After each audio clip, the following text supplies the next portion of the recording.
네, 안녕하세요. 미국 주식 멘탈 케어하기 멘탈이 전부다의 철이형입니다. 네, 오늘 9월 FOMC가 끝이 났죠? 결론부터 말씀드리자면 테이퍼링에 대한 정확한 언급이 없으면서 원래도 강세였던 시장이 파월 의장의 연설 이후 더 강한 모습을 보였습니다. FOMC는 오늘 테이퍼링에 대한 사전 협의를 진행했다는 얘기는 했고요. 또 현재의 경기 회복세가 예상대로 계속 진행이 된다면 테이퍼링이 정당화될 수 있다는 얘기까지는 했는데요. 결정적으로 언제부터 실시할지에 대한 발표를 하지 않았습니다. 이렇게 되면 테이퍼링은 11월 FOMC에서 발표된 이후 12월이나 1월에 시행될 가능성이 가장 높아 보입니다. 참고로 다음 FOMC는 11월 2일과 3일에 있습니다. 또한 금리 역시 당연한 거지만 현재 제로에 가까운 금리를 유지를 했고, 다만 향후 페드의 성향을 추측해 볼 수 있는 닷플롯은 금리 인상에 대한 시그널이 조금 더 강화되었습니다. 지난 6월에 발표되었던 닷플롯에서는 2022년에 금리 인상을 해야 한다고 주장하는 FOMC 위원이 7명이었는데 이번에 9명으로 2명 늘었고요. 2023년의 금리 인상은 13명이었는데 이번에 17명으로 늘었습니다. 다만 파월 의장은 닷플롯이 페드의 정책을 결정하는 결정적 요소가 아니다라고 여러 번 밝혀왔던 만큼 이것만으로 판단하기는 힘듭니다. 제 개인적인 생각으로는요, 2022년 말 정도에 금리 인상이 발표가 되고 2023년 초부터 시행이 되지 않을까 예상을 하고 있습니다. 네, 그리고 엊그제 추석 연휴에 우리에게 아주 기분 찝찝한 선물을 주었던 헝다그룹이 내일 만기가 돌아오는 위안화 채권이자 3,600만 달러를 상환한다고 밝혔습니다. 다만 달러화 채권이자 8,300만 달러에 대한 언급이 없었어요. 그래서 여기에 대한 이자를 못 내면 30일간의 유예 기간을 거친 이후 신용 디폴트 됩니다. 그러니까 어떻게 보면 일단 급한 대로 국내 투자자들부터 돌려막기를 하겠다는 뜻인데 그동안 자산을 계속 팔아서 돌아오는 채무를 계속 막으려고는 하겠죠. 하지만 그거를 다 막아낼 수 있을지는 여전히 의문이고 충분히 채무 불이행, 그러니까 디폴트 될 가능성이 있다는 것을 염두에 두어야겠습니다. 하지만 여전히 변수로 작용하는 게 두 가지가 있는데요. 하나는 중국 정부의 개입 여부, 그리고 또 하나는 실제 디폴트 되었을 때의 파급력입니다. 일단 중국 정부의 개입 여부에 대해서는 지금 전문가마다 예측이 다 다른데요. 디폴트 되었을 때의 파급력에 있어서만큼은 제2의 리먼 브라더스 사태가 될 가능성은 낮다고 보는 예측이 대다수입니다. 어쨌든 시장은 어제 오늘 이틀간에 걸쳐 어느 정도 이 헝다그룹에 대한 불안감에서는 빠져나오고 있는 모습입니다. 하지만 다 해결될 때까지는 시한폭탄처럼 시장에 잠재적인 불안 요소로 계속 남아있을 것 같습니다. 네, 그리고 시장을 좀 보자면요. 우선 제프리에서 소파이의 현재 주가보다 훨씬 높은 25달러의 목표 주가 제시와 함께 커버리지를 시작하면서 오늘 주가가 급등했습니다. 제프리는 소파이가 최근에 인수한 갈릴레오와의 시너지 효과가 굉장히 클 것으로 봤는데요. 갈릴레오는 모바일 뱅킹 서비스를 제공하는 데 필요한 인터페이스를 가지고 있는 회사입니다. 그래서 향후 소파이의 모바일 뱅킹 비즈니스에서의 시너지 효과가 굉장히 클 것이라고 얘기를 했는데요. 소파이의 평균 목표 주가는 오늘 제프리가 제시한 가격과 별반 다르지 않은 24.5달러고요. 현재 가격 대비 거의 50% 가까이 업사이드가 있죠. 다만 커버하고 있는 애널리스트의 수가 적기 때문에 신빙성 부분은 주의할 필요가 있습니다. 네, 그리고 디즈니가 자사의 동영상 스트리밍 서비스인 디즈니 플러스의 신규 가입자의 증가 추세가 줄어들 것이라는 얘기를 하면서 주가가 어제 굉장히 안 좋았는데요. 디즈니는 이번 3분기에 수백만 명 정도의 가입자 증가가 있을 것이라는 얘기를 했는데 이거는 시장의 예측치였던 1,700만 명의 가입자 증가보다 훨씬 적은 수치였습니다. 또한 배당과 자사주 매입도 당분간은 하지 않을 거란 얘기까지 했어요. 덕분에 어제 주가가 급락을 했던 건데요. 다만 크레딧 스위스는 어제는 페닉스에 가까웠고 여전히 현재 주가보다 훨씬 높은 218달러의 목표 주가와 매수 등급을 유지한다고 발표를 했습니다. 그러면서 오늘 디즈니 주가는 어느 정도 어제 하락세에서는 회복하는 모습을 보였습니다. 다만 가입자 증가 추세가 둔화되고 있다는 것만은 분명한 사실이고, 그렇다면 누가 가장 이득을 볼지를 생각해 봐야겠죠? 그리고 대답은 당연 최고의 경쟁 상대인 넷플릭스일 것입니다. 그래서 오늘 그에 대한 반사 효과 때문인지 넷플릭스의 주가가 굉장히 좋았습니다. 네, 그리고 페덱스가 실적을 발표한 이후 오늘 급락을 했는데요. 우선 매출은 220억 달러로 시장 기대치를 거의 비트했고, 다만 EPS가 4달러 37센트로 시장 기대치를 훨씬 밑돌았습니다. 이거는 작년의 실적보다도 훨씬 부족한 수치였습니다. 페덱스의 실적이 안 좋았던 이유는 노동력 부족 때문인데요. 아마 팬데믹의 영향이 컸겠죠.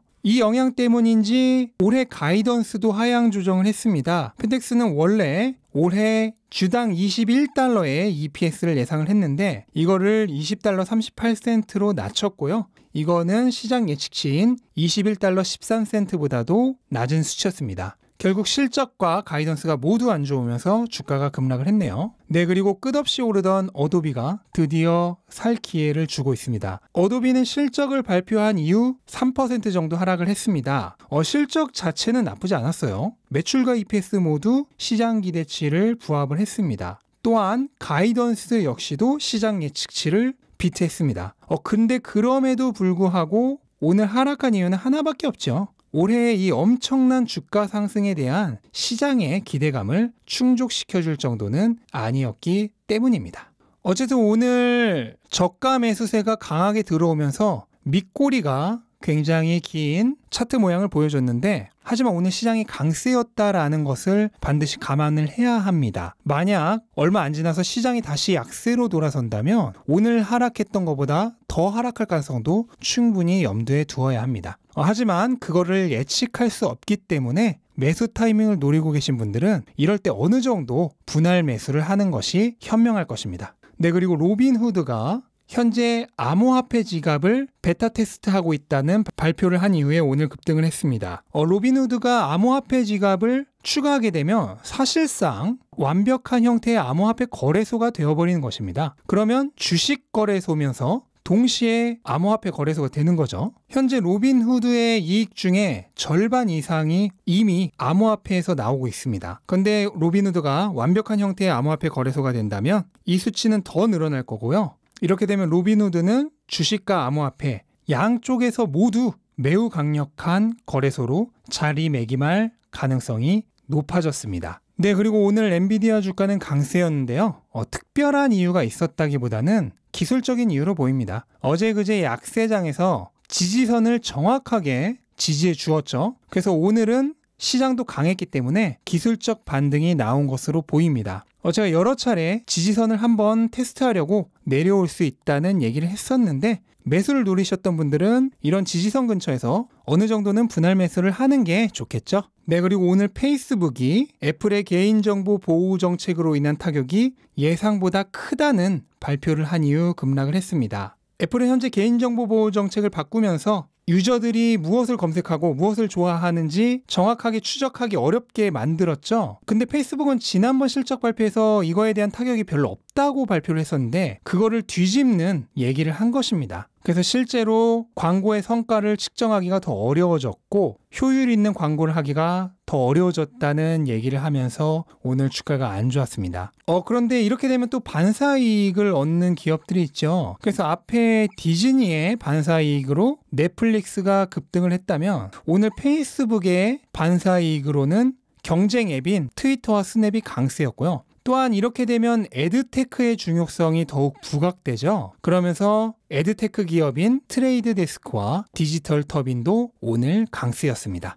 네, 테슬라는 오늘 뒤로 갈수록 강한 모습을 보여주면서 750달러 선을 회복했습니다. 하지만 여전히 굉장히 좁은 박스권에 그대로 갇혀있는 모습이고요. 지지선은 730달러, 그리고 저항선은 760달러의 아주 좁은 박스권에서 시장이 나쁠 때나 좋을 때나 몇 퍼센트 움직이지 않는 모습을 보여주고 있습니다. 근데 이거는 지금 새로운 모습이 아니죠. 이미 기존에 여러 차례 반복됐던 모습입니다. 그리고 이렇게 박스권을 형성하다가 또 계단식 상승을 계속하죠. 그래서 오히려 급등급락하는 그런 모습보다는 이렇게 탄탄하게 계단식으로 올라가는 상황이 더 좋으신 주주님들도 많으실 거예요. 그렇기 때문에 뭐 오늘 같은 날 별로 안 올랐다고 해서 실망할 필요는 전혀 없을 것 같습니다. 네, 소식 몇 가지만 전하자면요. 우선 일론 머스크가 FSD의 이 매력적인 비주얼리제이션을 FSD를 사용하지 않는 유저들도 활성화할 수 있게 될 것이라는 얘기를 했습니다.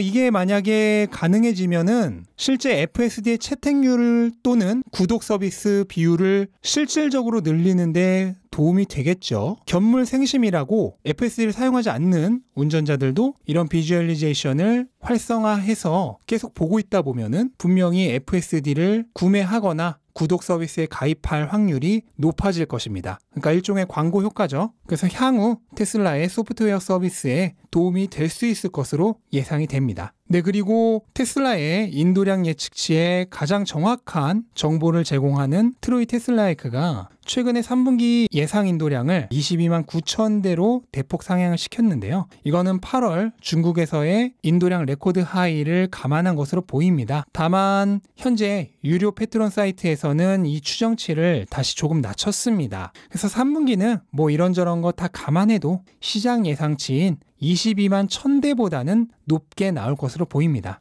다만 현재 민주당에서 추진 중인 EV 크레딧으로 인해 4분기 인도량은 줄어들 가능성이 높습니다. 왜냐하면 내년에 EV 크레딧을 받게 된다면 올해 4분기에 차량을 구매하려고 했던 사람들이 EV 크레딧을 받을 수 있는 내년으로 구매를 미룰 수 있기 때문이죠. 다만 그렇다고 4분기에 생산한 재고가 사라지는 것도 아니고 결국 4분기 수요를 내년 1분기로 옮긴 것에 불과하기 때문에 이거는 전혀 악재가 아니고요. 중장기적으로는 당연히 EV 크레딧은 테슬라의 내연기관차에 대한 경쟁력을 올려주고 전기차 점유율을 더 빠르게 올리는 요인이 될 것입니다. 그래서 만약 EV 크레딧 때문에 4분기 수요가 줄어들었다고 또 블룸버그나 르이터가 이상한 제목으로 대서특필을 해서 주가가 떨어지면 그때가 또 죽을 때가 되겠죠. 그런데 왠지 이 예감도 결국 100% 들어맞을 것 같은 기분이 듭니다. 네, 이렇게 오늘 시장을 정리해 봤습니다. 그제 시장이 굉장히 큰 하락이 있었죠. 그리고 어제까지도 완전히 회복하지 못한 모습이었는데 그래도 오늘은 시장이 어느 정도 불안감에서 벗어난 모습이고요. 다만 여전히 9월의 가시밭길은 끝난 것이 아니기 때문에 당분간은 시장을 너무 의식하지 않으셨으면 좋겠습니다. 의식하면 의식할수록 이 변동성에 일희일비하게 되죠. 그래서 제가 늘 말씀드리듯이 기업에 더 집중하시고요. 시장에 대한 뉴스는 의식적으로 조금 더 멀리 하셨으면 좋겠습니다. 네, 이것으로 오늘 영상 마치겠습니다. 영상 도움되셨다면 구독과 좋아요 부탁드리고 즐거운 하루 되시기 바랍니다. 감사합니다.